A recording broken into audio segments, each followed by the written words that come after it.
내용은 누가복음 15장에 나오는 비유입니다. 나중에 성경을 누가복음 15장을 찾아보시면 거기에는 세 개의 비유가 들어있어요. 하나는 잃었던 양을 찾은 비유, 하나는 잃었던 은전을 찾은 비유, 그리고 마지막 이야기는 꽤 길게 나오는 예전에 탕자의 비유라고도 불렀던 잃었던 아들을 되찾은 비유. 이렇게 세 개의 비유가 누가복음 15장이라고 하는 장 안에 담겨져 있습니다. 자, 우선 이 장의 시작도 똑같습니다. 아까 마태복음에서도 예수님을 향해서 바리사이들이 뭐라고 비난하냐면 왜 죄인들과 어울리고 왜 죄인들과 식사합니까? 이렇게 반발을 했는데 루카복음에서도 똑같이 예수님을 향해서 바리사이들이 말합니다. 저 사람은 죄인을 받아들이고 그들과 함께 음식을 먹는구나 라고 비난을 하자 그 이야기를 들은 예수님이 이 루카복음 15장에 나오는 세 가지 비유를 이야기하시는 거죠. 하나는 되찾은 양의 비유입니다. 양 100마리를 가지고 있는 어느 목자가 한 마리의 양을 잃게 되자 99마리를 그 자리에 둔 채 한 마리를 찾아 나섭니다. 그리고 아까 교황님 그 어깨에 양을 메고 돌아오셨듯이 그렇게 잃었던 양을 지고 돌아와서 사람들에게 말합니다. 나와 함께 기뻐해 주십시오. 잃었던 나의 양을 찾았습니다. 두 번째 이야기도 똑같습니다. 어떤 부인이 집 안에서 은전 연잎을 갖고 있었는데 한 잎을 잃어버립니다. 그러면 이 여인은 어떻게 하겠냐면 등불을 켜들고 온 집안 샅샅이 뒤져서 그 은전을 찾겠죠. 그리고 나서 그 은전을 찾으면 이웃 사람들에게 말합니다. 나와 함께 기뻐해 주십시오. 제가 잃었던 은전을 다시 찾았습니다. 이 앞에 나오는 양의 비유와 은전의 비유는 사실은 소재만 다를 뿐이지 똑같습니다. 잃었던 한 마리의 양, 잃었던 하나의 은전. 그것을 애써서 찾는 모습을 목자를 통해서 한 여인을 통해서 보여주는 것이고 짧은 비유이지만 그것을 찾았을 때 이것이 얼마나 기쁜 일인지를 루카복음은 보여주고 싶어 하는 거죠. 자, 우선 여기에서 너무나도 당연하지만 우리가 한 가지 생각해 보아야 할 표현이 있습니다.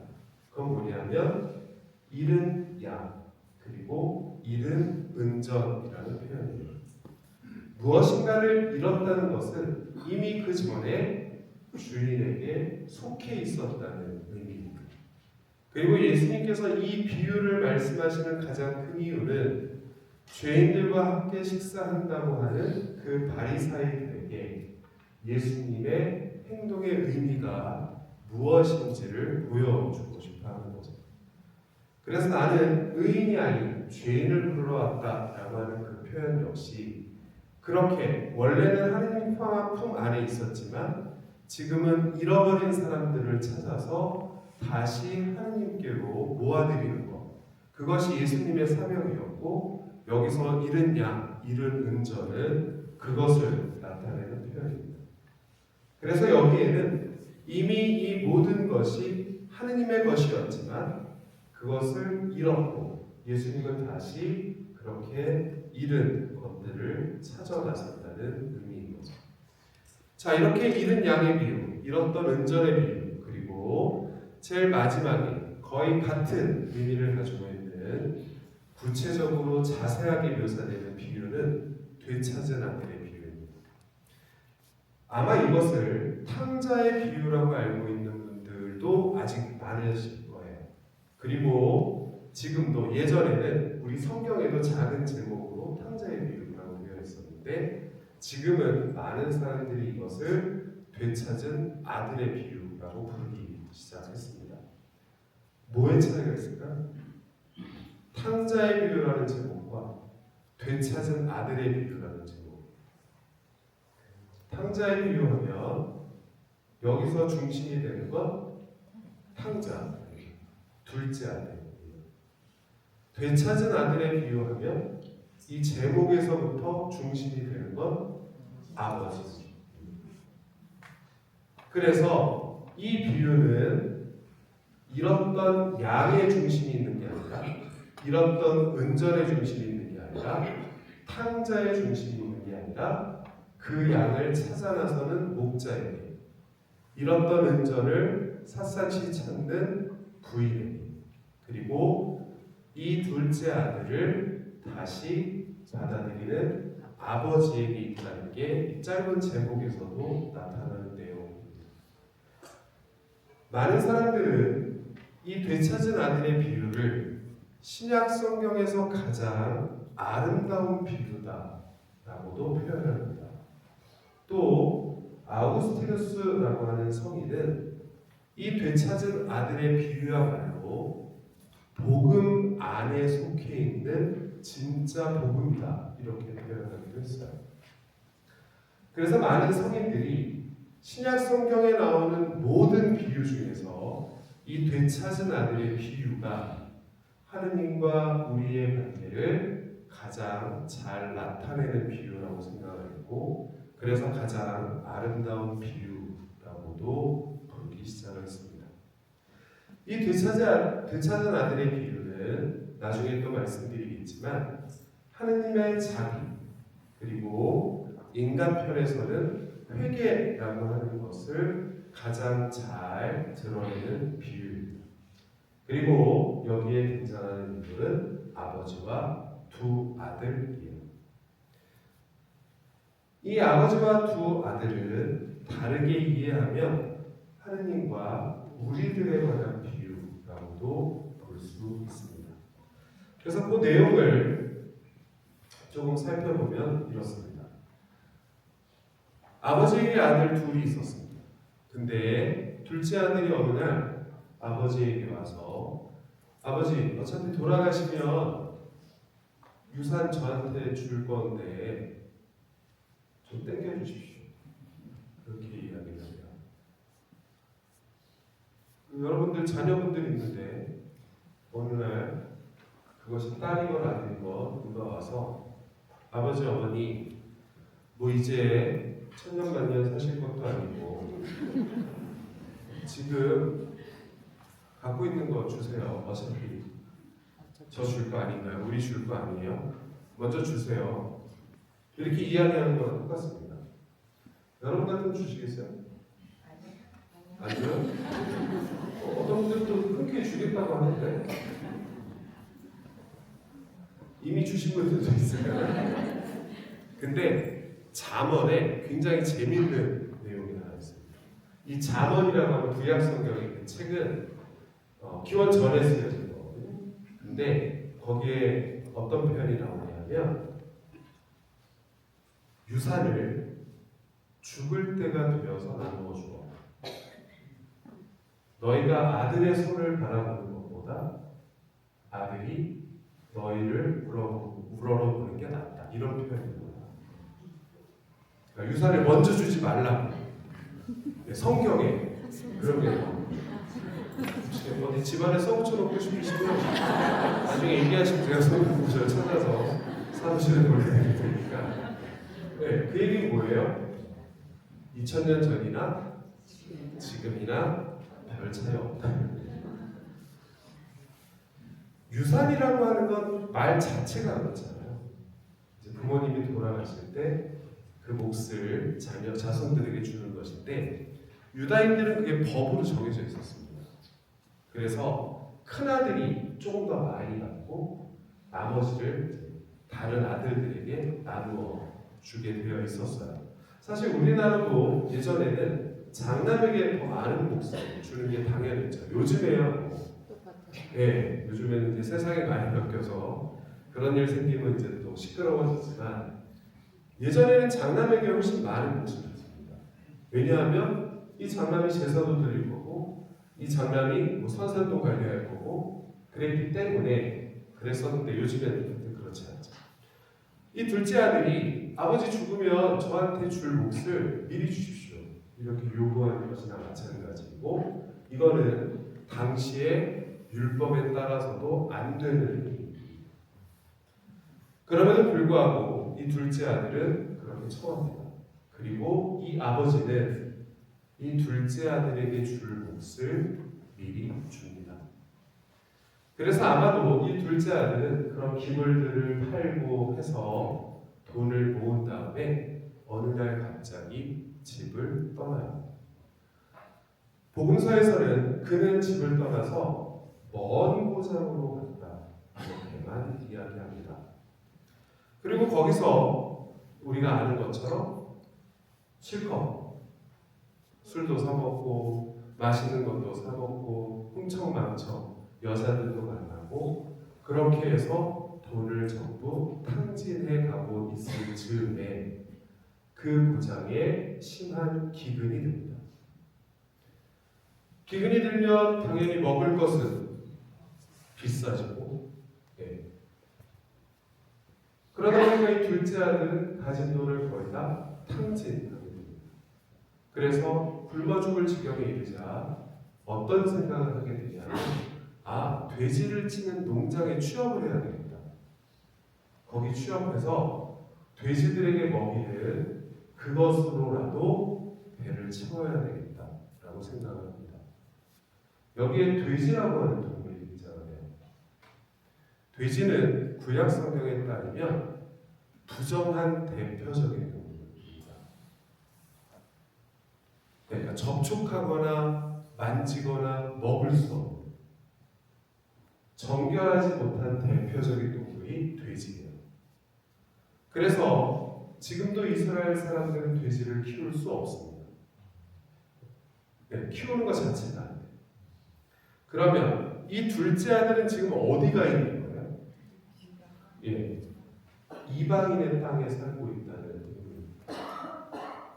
그래서 그곳에 돼지 치는 농장에 가서라도 그 돼지들 사료로라도 배를 불려야 되겠다라고 생각을 하죠. 하지만 어느 누구도 그 자리를 주지 않았습니다. 그래서 둘째 아들은 계속 지쳐가면서 먹지도 못하고 고민하죠. 그러면서 이런 생각을 하게 됩니다. 내가 아버지 집에 있을 때 우리 아버지 집에서는 먹을 것도 풍성하고 좋은 것들이 너무 많아서 배부르게 먹고 우리 일꾼들도 잘 먹이고도 남았는데 내가 여기서 굶어 죽게 되었구나 라는 현실을 깨닫게 됩니다. 이제 이 둘째 아들에게 남은 것은 두 가지밖에 없습니다. 그냥 그러고 굶어 죽던지 아니면 아버지에게로 다시 돌아가는 것밖에 없는 거죠. 이 둘째 아들은 그래서 생각합니다. 내가 그렇게 집을 떠나왔는데 아버지한테 유산 주세요 해서 그 모든 걸 받아가지고 떠나왔는데 내가 감히 어떻게 다시 가서 아버지 저를 좀 받아주십시오 이렇게 말할 수 있겠는가. 그래서 속으로 준비를 합니다. 아버지 저를 아들이 아니라 일꾼으로 받아주십시오 라고 마음을 먹고 그 말을 준비하고 그 자리에서 일어나서 아버지의 집으로 길을 떠납니다. 이 둘째 아들의 모습이 지금 우리가 말하는 회개라고 하는 모습에 가장 어울리는 모습입니다. 회개라고 하는 건 뭐예요?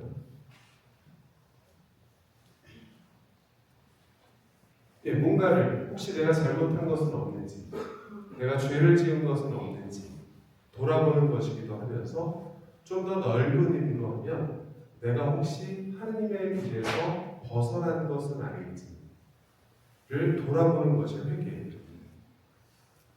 이 둘째 아들이 나 이제 여기서 죽게 되었구나.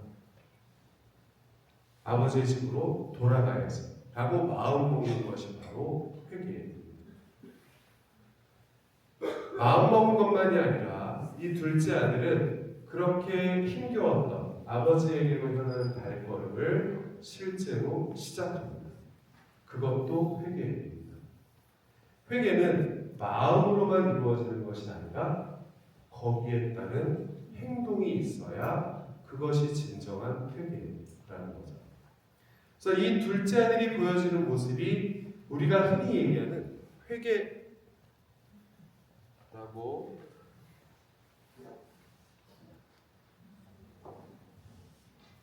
걱정하지 마세요. 세컨드가 있습니다.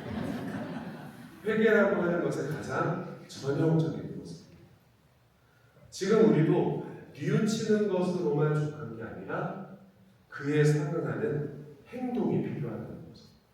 그 행동을 하지 않으면 진정한 회개라고 말할 수 없습니다.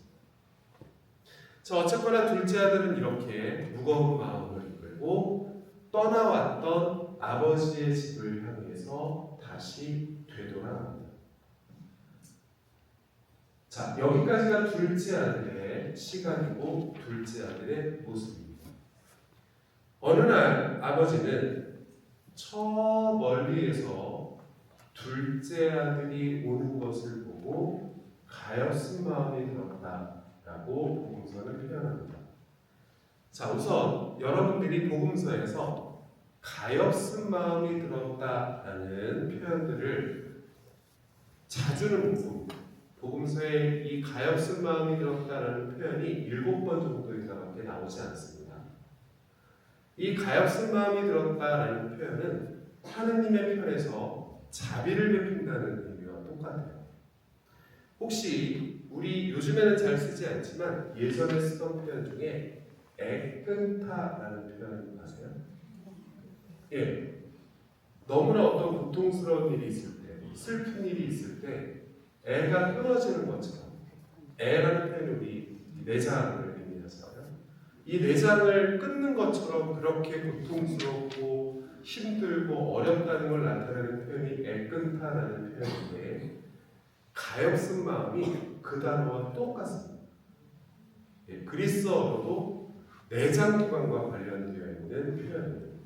그래서 누군가에 대해서 아주 깊이 동감하는 것을 표현할 때 가엾은 마음이라는 표현을 성경에서 사용하는데, 성경은 이 표현을 하느님에게, 예수님에게만 사용합니다. 자, 어쨌거나 멀리 떨어져 있을 때 아버지는 그렇게 되돌아오는 둘째 아들을 보고 가엾은 마음이 들었다고 성경은 이야기합니다. 여기에는 숨겨져 있는 하나의 모습이 있는데, 아버지는 둘째 아들이 떠나간 날부터 그가 떠나간 길을 계속 바라보고 있었다는 의미입니다. 그가 돌아올 때까지, 언제인지 모르지만 아버지는 그런 마음으로 둘째 아들을 기다리고 있었다라는 의미입니다. 그래서 여기에서 이미 둘째 아들이 보여주었던 모습과 지금 아버지가 보여주는 모습은 큰 차이가 납니다. 그래서 아버지는 그 둘째 아들을 향해서 달려가서 그를 부둥켜 안고 그에게 입맞춤을 하고 그에게 신발과 옷과 반지를 끼워주었다, 이렇게 이야기합니다. 상징적으로 신발을 신겨주고 반지를 끼워줬다는 것은 아들의 지위를 다시 회복해 주었다는 의미입니다. 이 둘째 아들이 준비했던, 아버지, 저는 차마 당신의 아들이라고 할 수 없으니 저를 일꾼으로 써주십시오 라고 하는 말을 하기도 전에 이미 아버지는 그 둘째를 다시 아들로 받아주었다는 이야기죠. 그러면서 이 아버지는 똑같이 이야기합니다. 먹고 즐기자, 잔치를 벌이자. 나의 아들은 내가 잃었다가 다시 찾았다 라고 이야기합니다. 자, 여기까지가 사실은 이 비유의 전반부입니다. 사실 이 비유에는 후반부가 하나 더 있어요. 그날 일터에서 돌아오던 큰아들이 집 근처에 왔는데 고기 굽는 냄새나고 음악 소리가 들립니다.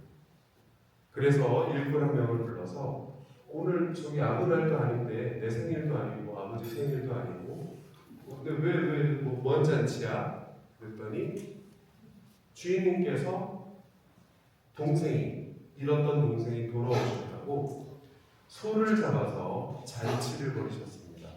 이렇게 이야기해요. 이때 큰아들은 어떤 행동을 보냐? 집으로 들어가려고 하지 않습니다. 그러자 아버지가 다시 큰 아들에게 와서 묻죠. 너의 아들이 죽지 않고 다시 되돌아왔고 우리가 잃었다가 다시 찾았으니 잔치를 벌이자. 그때 큰 아들은 뭐라고 하나요? 저는 아버지 곁에 늘 있으면서 일꾼처럼 종처럼 일을 했습니다. 근데 저에게는 친구들과 먹고 즐기라고 양 한 마리 내어주지 않던 아버지가 가산을 다 탕진하고 술과 여자들에게 모든 것을 낭비한 저 동생이 오자 소를 잡아주시다니. 그 말에 대해서 아버지는 말하죠. 너는 나와 늘 함께 있었고 나의 것이 전부 다 너의 것인데 왜 그렇게 생각하느냐. 하지만 너의 동생은 죽었다가 다시 되찾았다. 이런 비유는 끝나요. 여기는 아버지라고 하는 인물을 중심으로 큰아들과 둘째 아들이 있어요. 여러분은 큰아들 하고 싶으세요? 둘째 아들 하고 싶으세요? 이거 아까 선한 포도밭 주인의 비유와 똑같아요. 새벽부터 와서 일한 일분 하실래요? 5시에 오는 일분 하실래요? 실컷 놀다가 나중에 다시 받아들여진 둘째 아들 하실래요? 아니면 아버지 곁에 늘 있지만 열심히 일한 큰아들 하실래요?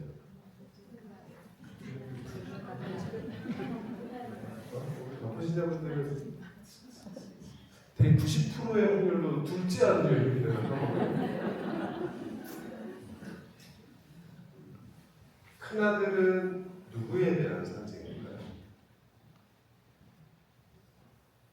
아버지는 하느님을 나타내는 모습입니다.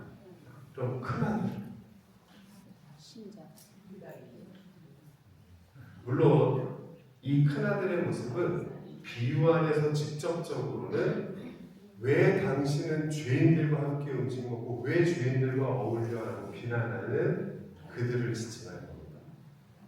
근데 조금 넓게 생각하면 지금 우리의 상황에서 생각하면 이 큰아들은 누굴까요? 여러분들이에요.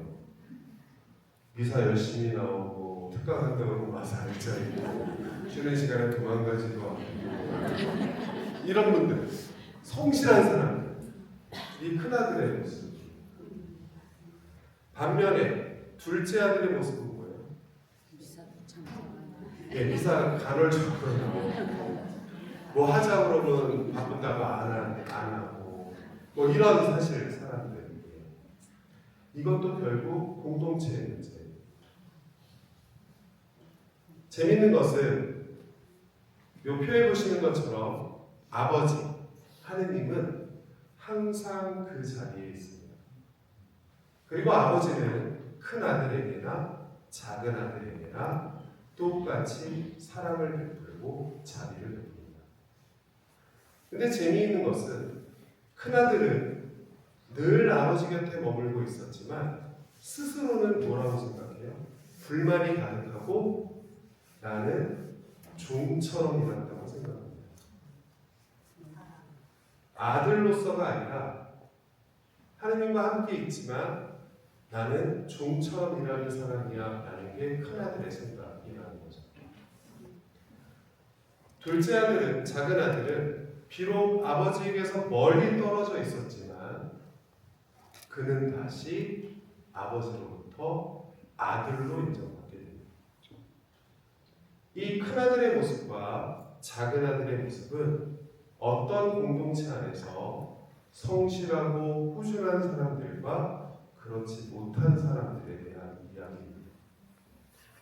중요한 것은 하느님은 그렇게 꾸준하고 열심한 사람에게도 이른 새벽부터 와서 일한 일꾼들에게도 똑같은 사랑을, 똑같은 자비를 베푸시는 분이고 마찬가지로 잃어버린 이들에게도 둘째 아들에게도 또 비록 마음고생하면서 일자리를 찾지 못해서 헤매이던 마지막에 온 그 일꾼들에게도 똑같은 사랑과 자비를 베푸신다는 이야기가 이 이 되찾은 아들의 비유 안에 포함된 이야기라는 거죠. 사실 하느님 편에서 자비인 것이 우리 편에서는 회개라고 불립니다.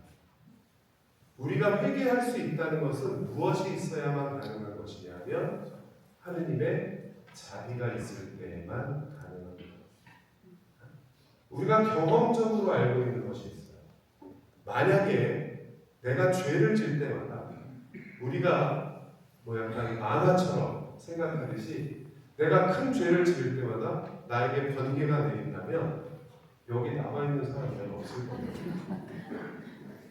근데 우리는 죄를 짓지만 하늘에서 불이 떨어져서 나를 태우거나 번개가 내려서 나를 맞추지 않습니다. 우리에게는 시간이 주어져 있다는 의미입니다. 마치 예수님이 밀과 가라지를 같이 자라게 내버려두고 추수할 때 그것을 골라내겠다고 말씀하시는 것처럼 우리는 지금 어떤 시간을 살고 있는 것이냐면 밀과 가라지의 시간을 살고 있는 것. 그것 자체가 한편으로는 하느님의 자비라는 거죠. 여기에는 언제든지 회개할 수 있는 가능성이 열려 있습니다. 우리에게는 변화될 수 있는 시간이 주어져 있다는 거죠. 그게 어떤 면에서 보면 하느님의 가장 큰 자비일 수도 있습니다.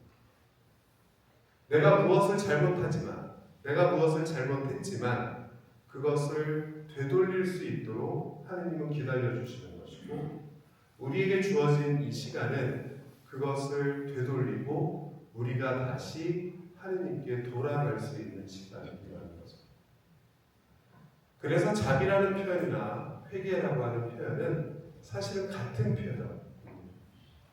그리고 우리에게 회개하고 뉘우치고 죄를 용서받을 수 있는 가능성이 있다는 것 자체가 하느님이 우리에게 주시는 자비의 시간이라는 거죠. 그래서 하느님은 죄인들을 부르시고 또 그들에게 기회를 줍니다. 다시 돌아올 수 있는 기회. 그래서 어쩌면 사순시기라고 하는 이 시기는 다른 때보다 조금 더 우리에게 그런 것을 묵상하도록 하는 시기입니다. 그래서 우리에게 주어진 이 시간이 가능성의 시간이고, 우리에게 이 주어진 이 시간이 내가 변화할 수 있는 시간이라는 것을 기억하시면 아마 우리가 사순 시기를 보내면서 조금 더 뜻깊게 의미 있게 보내실 수 있지 않을까 싶습니다. 예, 오늘 제가 드리고 싶은 이야기는 여기까지였고, 마침 기도도 제가 할까요? 시민 강목단 한번 해주시고요. 같이? 예, 그러면 마지막으로 강목 드리고 마치도록 하겠습니다. 모두 일어나십시오.